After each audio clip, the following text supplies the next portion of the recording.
Class 12-এর জননগত স্বাস্থ্যের জন্ম নিয়ন্ত্রণের একটি বিশেষ পদ্ধতি। আমি যে বিষয়টি আলোচনা করব এটি হচ্ছে হরমোনাল পদ্ধতি। এটি একটি অস্থায়ী পদ্ধতি। অস্থায়ী পদ্ধতি মিনস, অস্থায়ী পদ্ধতি জিনিসটাকে যে ব্যবস্থা অবলম্বন করে স্বল্প সময়ের জন্য জন্ম নিয়ন্ত্রণ করা হয় বা দুটি সন্তানের মধ্যবর্তী ব্যবধান বৃদ্ধি করার জন্য যে পদ্ধতি অবলম্বন করা হয়।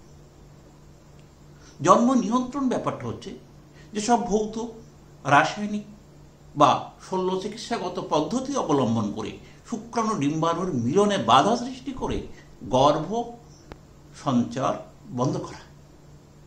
এর মধ্যে অস্থায়ী পদ্ধতি মানে হলো যেটা আমি বললাম যে স্বল্প সময়ের জন্য যে পদ্ধতি অবলম্বন করা হয়, পার্মানেন্টলি নয়। বেশিরভাগ ক্ষেত্রে দুটি সন্তানের মধ্যবর্তী জন্মের ব্যবধান বৃদ্ধি করার জন্য এই পদ্ধতি অনুসৃত হয়।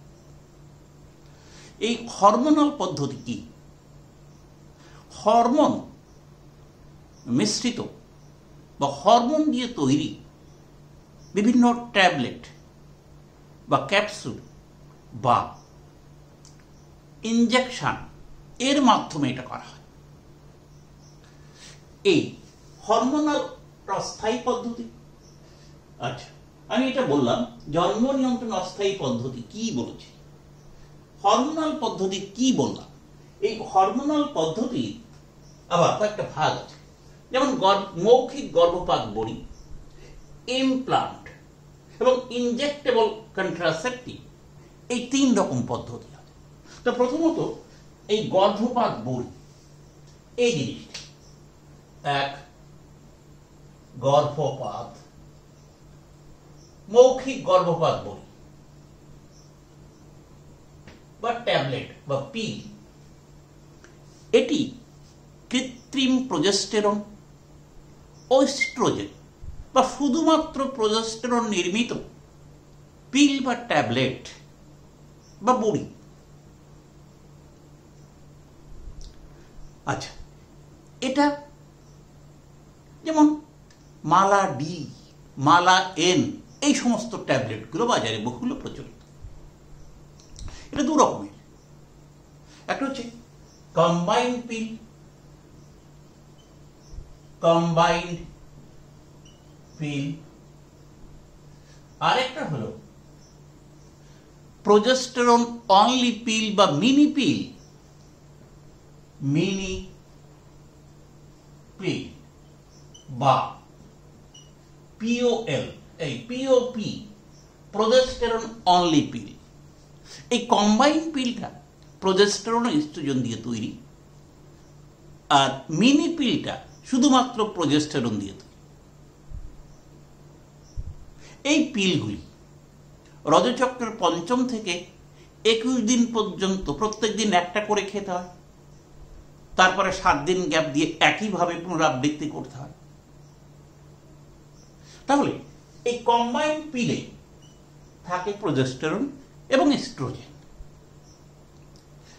এখানে এই কম্বাইন্ড পিল আবার 2 রকমের, একটা হচ্ছে মনোফেজিক,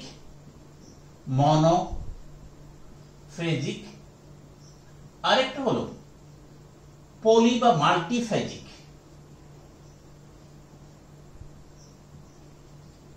মনোফেজিক কি? এটা প্রজেস্টেরন এস্ট্রোজেন সমানভাবে থাকে। আর মাল্টিফেজিক কি?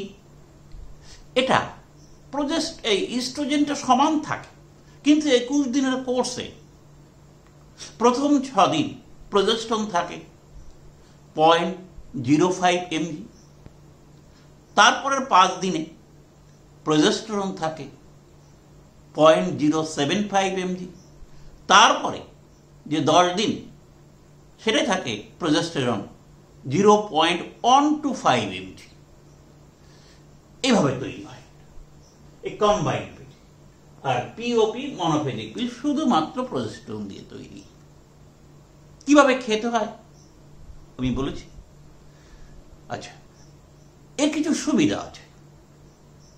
কিরকম? এটা ব্যবহার করা অত্যন্ত সহজ এবং মোটামুটি নিশ্চিত গর্ভধারণ, এই গর্ভ সঞ্চার রোধ করে। দ্বিতীয়ত, এটা প্রি মেনস্ট্রুয়াল অ্যাংজাইটি রোধ করে, মেনস্ট্রুয়াল ব্লিডিং রোধ করে, আর এই পিল সব থেকে উল্লেখযোগ্য বিষয় হলো এটা অ্যাভেলেবল, আর এই রজচক্র চলাকালীন যে পিরিয়ডিক পেন এটাকেও এটা বন্ধ করে, এর সুবিধা আছে। আচ্ছা, আবার এই মিনি পিলের থেকে কম্বাইন্ড পিল সুবিধাজনক। কম্বাইন্ড পিল ডিম্বাণু নিঃসরণ বন্ধ করে দেয়, কিন্তু মিনি পিল এটা জরায়ু কণ্ঠের যে মিউকাস এর পরিবর্তন ঘটিয়ে শুক্রাণুকে ডিম্বাণুর সঙ্গে নিষিক্ত হতে বাধা দান করে। সেই জন্য কিন্তু এই কম্বাইন্ড পিলটা সব থেকে উল্লেখযোগ্য। এর কিছু অসুবিধা আছে, যেমন ঝিমুনি,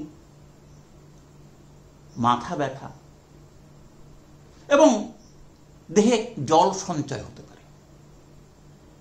দ্বিতীয়ত, রজচক্র চলাকালীন ব্লিডিং হতে পারে। তৃতীয়ত, পুরুষদের প্রতি মহিলার আসক্তি কমে যায় এবং মন ভারাক্রান্ত হয়ে যায়। চতুর্থত, ব্রেস্ট ক্যান্সার, সার্ভাইকাল ক্যান্সার হতে পারে। এই হলো গর্ভপাত বড়ি এর সুবিধা অসুবিধা। নেক্সট আসি 2, ইমপ্লান্ট। ইমপ্লান্ট পদ্ধতি। এই পদ্ধতিতে প্রশিক্ষিত ডাক্তারের দ্বারা মহিলাদের ত্বকে নির্দিষ্ট ক্যাপসুল স্থাপন করা হয় শল্য চিকিৎসার মাধ্যমে, যা তাকে হরমোন ঘূরিত হয়। এটা আবার 2 প্রকার, নরপ্লান্ট, আরেকটা হচ্ছে ইমপ্লানন। ইমপ্লান্ট, এই নরপ্লান্ট হচ্ছে লিভোনর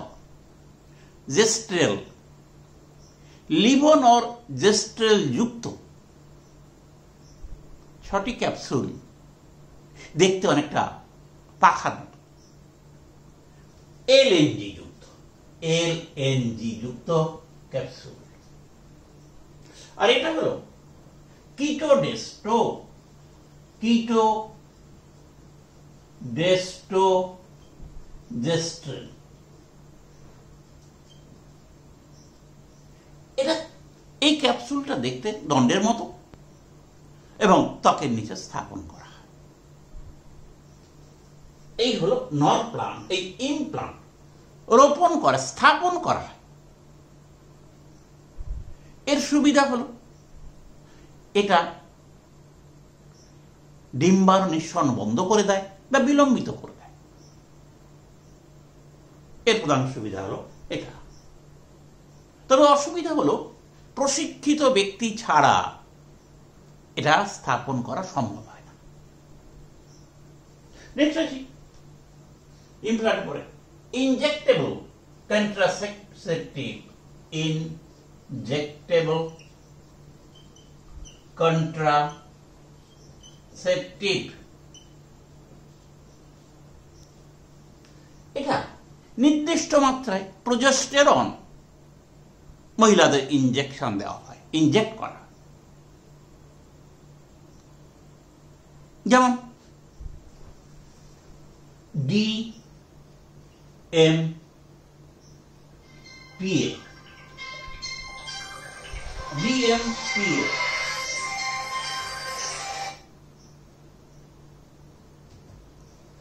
ডিএমপিএ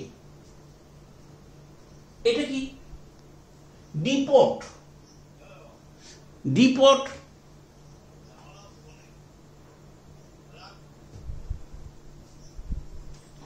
এটা হচ্ছে ডিপোট মেড্রক্সি প্রোজেস্টেরন অ্যাসিটেট, এই জিনিসটা ইনজেক্টেবল কন্ট্রাসেপটিভ।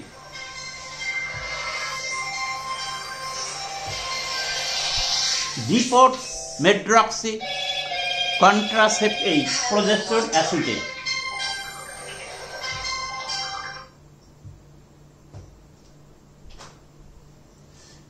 এটা হলো ইনজেক্টেবল।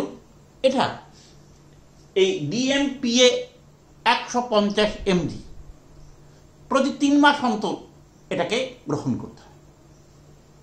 আর একটা হচ্ছে নিটিন, NETEN, নরএথিস্টেরন এথেন্টেট, নরএথিস্টেরন এথেন্টেট, এটা 200 mg প্রতি 2 মাস অন্তর গ্রহণ করতে হয়। এর সুবিধা হলো 1 নম্বর গর্ভসঞ্চার রোধ করে তো বটেই, 2 নম্বর পেলভিক ইনফ্লামেটরি ডিজিজ রোধ করে, ইনফ্লামেটরি ডিজিজ রোধ করে, পিআই এই ডিজিজ রোধ করে। নাম্বার 3 হলো এটা একটপিক প্রেগন্যান্সি হতে দেয় না। ক্লিয়ার? একটপিক প্রেগন্যান্সি হতে দেয় না। নেক্সট হলো এটা অ্যানিমিয়া হতে দেয় না, এই সুবিধা আছে। কিন্তু অসুবিধা হলো এটা রজচক্র অনিয়মিত ঘটায়। 2 নম্বর ব্রেস্ট ক্যান্সারে সহায়তা করে। নেক্সট সার্ভাইকাল ক্যান্সার ঘটাতে সহায়তা করে। এই হলো আমাদের জন্ম নিয়ন্ত্রণের হরমোনাল পদ্ধতি এবং একটা অস্থায়ী পদ্ধতি, তার বিশেষ প্রশ্ন। ভালো থাকবে, শেষ করছি।